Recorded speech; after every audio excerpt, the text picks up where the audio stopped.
دوستو، درخت انسان کے ساتھ ازل سے ہے، اور ہمارے حضرت آدم علیہ السلام اور اماں حوا وہ سب سے پہلے درختوں کے قریب ہوئے، اور اس قربت کا نتیجہ یہ ہوا کہ زمین کے پہ ہم سب بھیج دیے گئے، اور پھر یہ نسل آدم انہی درختوں کے ساتھ ہی زندہ ہے، اور جس درخت کے پاس نہیں بھی جانا ہوتا تو ہم اس کی طرف چلے جاتے ہیں۔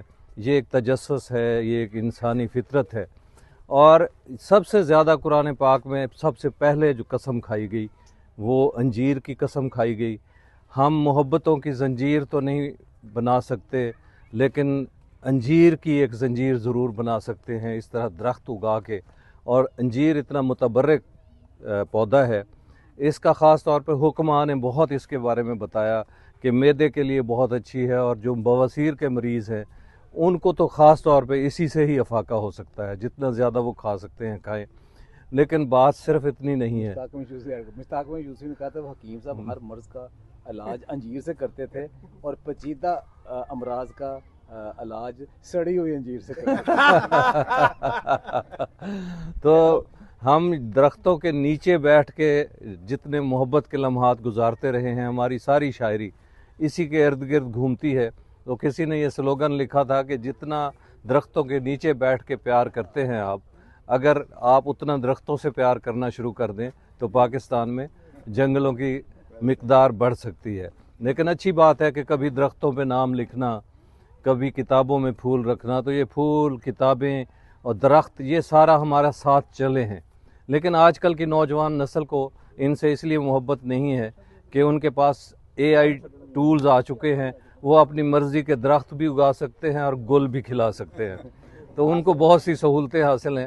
AI نے اب آپ کو ایسی چیزیں دے دی ہیں کہ آپ 24 گھنٹے ان کے ساتھ منسلک رہ سکتے ہیں، اس لیے اب ہمارے گراؤنڈ ویران ہو چکے ہیں۔ یہ بہت بڑا انیشیٹو ہے کہ نوجوان نسل کو ہم واپس لانے کی کوشش کر رہے ہیں ہرے بھرے گراؤنڈز میں، جہاں یہ پودے ہوں گے، یہ درخت ہوں گے، اور پھر ایک نیچرلی پرندے بھی یہاں ہوں گے، تتلیاں بھی ہوں گی، بھنورے بھی ہوں گے۔ تو آپ ان تتلیوں کے پیچھے نہ بھاگیں جو درختوں کے ارد گرد نہیں ہوتی بلکہ کہیں اور ہوتی ہیں، آپ ان تتلیوں کے ساتھ جڑنے کی کوشش کریں۔ کسی نے کہا تھا کہ پھول بھی چند اپنے ہیں، تتلیاں بھی کچھ اپنی، اپنا ایک موسم ہے، موسموں سے کیا لینا۔ تو یہ موسم ہم نے خود بنانے ہیں، یہ ایکو سسٹم ہم نے خود مینٹین کرنا ہے۔ اور کسی ایک شاعر کا کہنا ہے کہ گلی کے موڑ پہ سایہ بڑا سہانا تھا، گرا دیا ہے ہوا نے شجر پرانا تھا، اور ابھی سے ترک تعلق کا تو نے سوچ لیا، یہ مرحلہ تو کہیں راستے میں آنا تھا۔ اور مجھے بہت رہ کے یاد آتا ہے، آپ احباب کی نظر ایک شعر کرنا چاہتا ہوں ناصر کاظمی کا۔ ناصر کاظمی کہتے ہیں کہ درخت کٹ گیا لیکن وہ رابطے ناصر، تمام رات پرندے زمین پہ بیٹھے رہے، اور پیڑ سے پیڑ مل کے روتا ہے جب پرندہ شکار ہوتا ہے۔